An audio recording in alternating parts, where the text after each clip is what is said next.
Eu tô falando certo, Stranger Things. Stranger Things.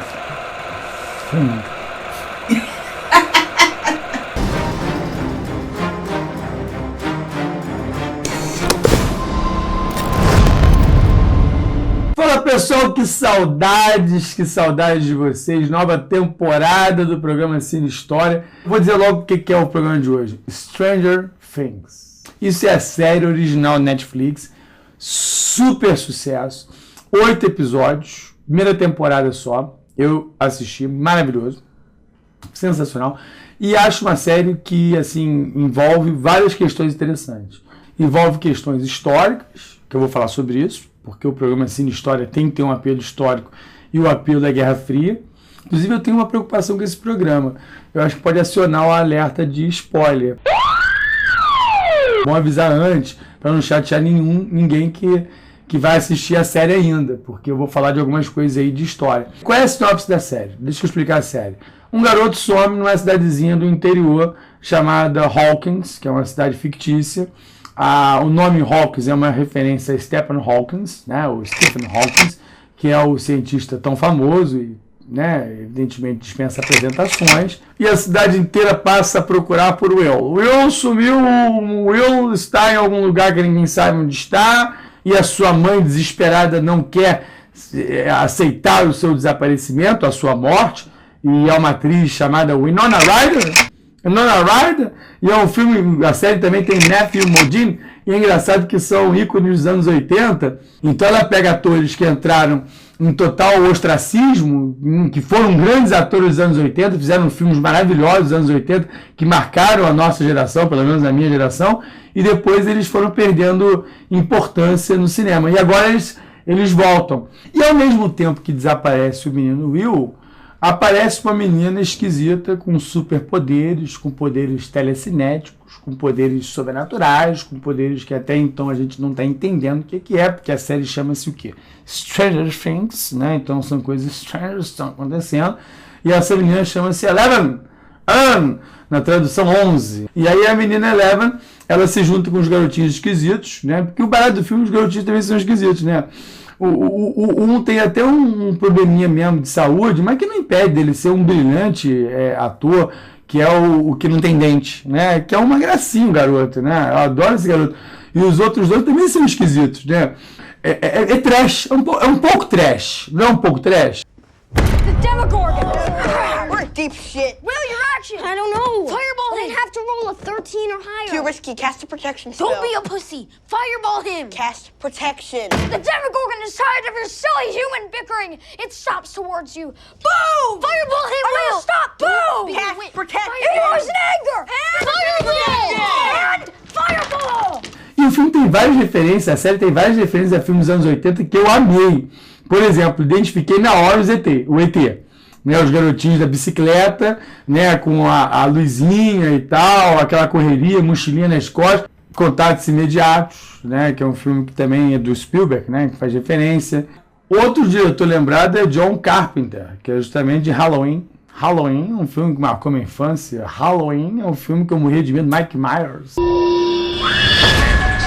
Children all lined up in rows up and down these streets. You're telling me they're lined up for a slaughterhouse. Death has come to your little town, Sheriff. E tem também uma referência que eu acho maravilhosa, que aparece lá no cartaz, no filme, atrás do quarto do menino, Evil Dead, que é justamente a mão saindo debaixo da terra, assim, aquele filme morria de medo, cara, aquele filme dos anos 80. E, por exemplo, a hora da parede, que começa a aparecer alguém querendo sair de dentro de uma parede, é uma referência também à Hora do Pesadelo. Acho que tem referência a Poltergeist também, esse filme. Caroline, olha só, na minha época, a televisão era chuvisco, não era negócio de tela azul. Quando ficava chuvisco, acabava a programação. Lembra que acabava a programação? Não era 24 horas, cara. Tinha uma hora que acabava a programação. Tipo assim, entrava o hino nacional. Você lembra disso? Você não lembra disso, não? Entrava o hino nacional, aí tipo assim, boa noite, acabou. E eu tava acordado ainda. Aí dava um chuvisco, o quê? E não tinha controle.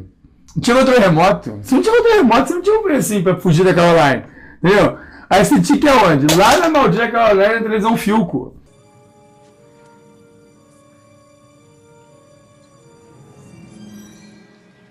Qual é a referência histórica? O que está acontecendo em relação à referência histórica? A referência histórica é o seguinte, o filme ele faz uma referência à Guerra Fria, e a Guerra Fria, galera, começou quando termina a Segunda Guerra Mundial, Estados Unidos e União Soviética se colocam em lados opostos, passam cada vez mais a influenciar os seus vizinhos, e num dado momento as animosidades eram tais que o mundo estava dividido entre os dois.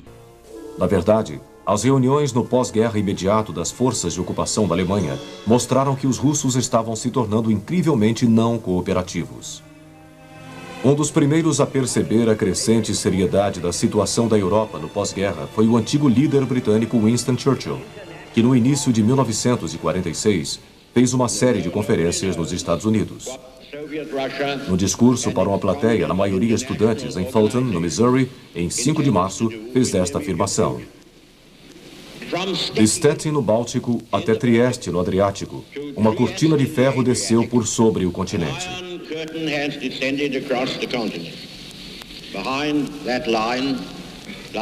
Cortina de ferro imediatamente se tornou parte da língua inglesa. Winston Churchill, primeiro-ministro britânico, e evidentemente Truman, nos Estados Unidos, foram os principais atores nessas rivalidades crescentes com a União Soviética. E do outro lado, a figura do ditador Joseph Stalin. E ali o mundo foi cada vez mais se distanciando. Você tem o leste europeu contaminado pelas ideias socialistas, virou a área de influência socialista, enquanto que no lado ocidental os Estados Unidos exerceram a sua influência. E essa rivalidade ela se deu por modelos diferentes, por regimes diferentes, por formas de organização econômica diferentes. Então, eram dois modelos antagônicos. The Cold War was the battle for human minds, really a deadly struggle for ideological supremacy, for the domination of one ideology over the other. E é evidente que quando acaba a Guerra Fria, em 1989, com a queda do Muro de Berlim, e em 91 com o fim da União Soviética, temos um vitorioso, chamado Estados Unidos, e a hegemonia capitalista. Mas durante quase metade do século, esses dois países se digladiaram. Inclusive, não só através do conceito de guerra indireta, que dá o nome de Guerra Fria, mas também de guerra quente, de chumbo derretido. Foram vários episódios durante a Guerra Fria de conflitos entre eles. É o caso do Vietnã, é o caso da Guerra das Coreias. Então, assim, por mais que eles não tenham se enfrentado diretamente, isso gerou uma corrida militar, nuclear, inclusive. Isso gerou uma corrida espacial, o que foi, inclusive, benéfico para o mundo. Mas ao final dos anos 70, dois novos líderes ocidentais chegaram ao poder, o presidente Ronald Reagan e a primeira-ministra britânica Margaret Thatcher. Conscientes dos recentes avanços soviéticos, especialmente do novo teatro de armas nucleares, eles se dedicaram à modernização de suas armas, para mais uma vez atingir a superioridade nuclear em todos os níveis. Então o contexto da série é o contexto da Guerra Fria, é o contexto especificamente dos anos 80, onde já existe uma decadência da Guerra Fria, porque nos anos 80 o filme a série se passa em 1983. E o filme pega uma viagem, né, uma história que é uma lenda urbana, né, não tem nenhuma comprovação sobre isso. O projeto Montauk. O projeto Montauk ele aconteceu em Long Island, nos Estados Unidos, teria acontecido, e é no mesmo estilo da Área 51, que é aquele episódio lá nos anos 40, 47, quando a Terra teria sido visitada por extraterrestres. Agora, o que é o Projeto Montauk? O Projeto Montauk era o seguinte, era o desenvolvimento de uma inteligência super fora do normal, para justamente tornar soldados ou pessoas preparadas para derrotar o inimigo, entrar no cérebro do outro, olha que coisa de maluco, ter contato com seres de outras dimensões, por isso que a série tem um lado totalmente fantástico, que é o monstro.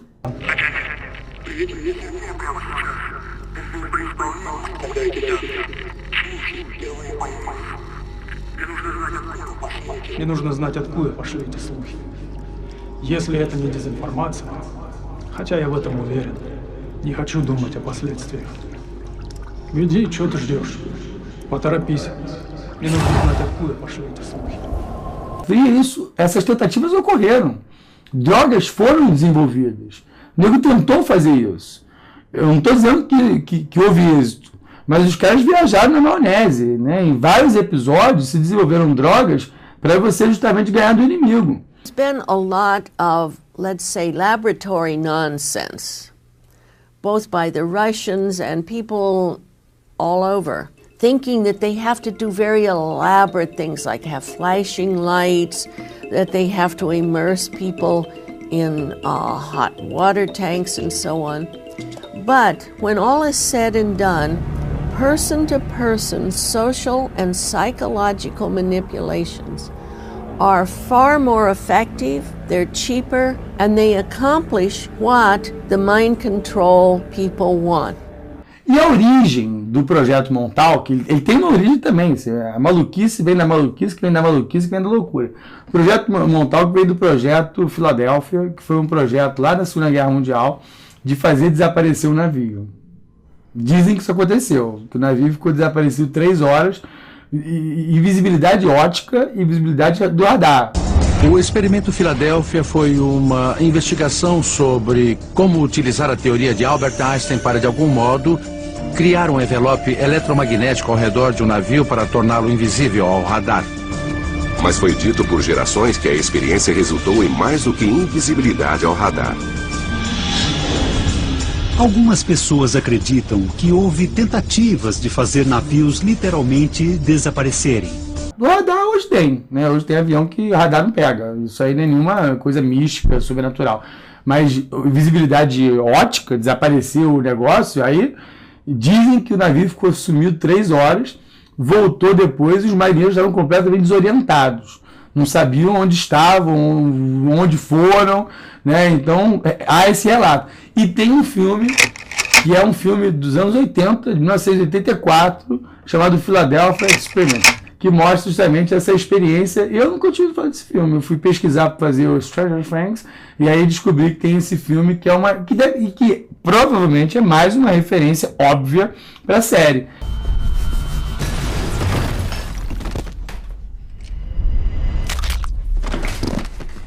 Então, um Cine História é diferente, um Cine História que não abordou um filme, abordou uma série. A galera está sempre pedindo séries. Não deixem de se inscrever, não deixem de compartilhar, não deixem de comentar, não deixem de criticar, principalmente de forma positiva. Tá ok? Um grande beijo na alma e até o próximo programa Cine História. Valeu!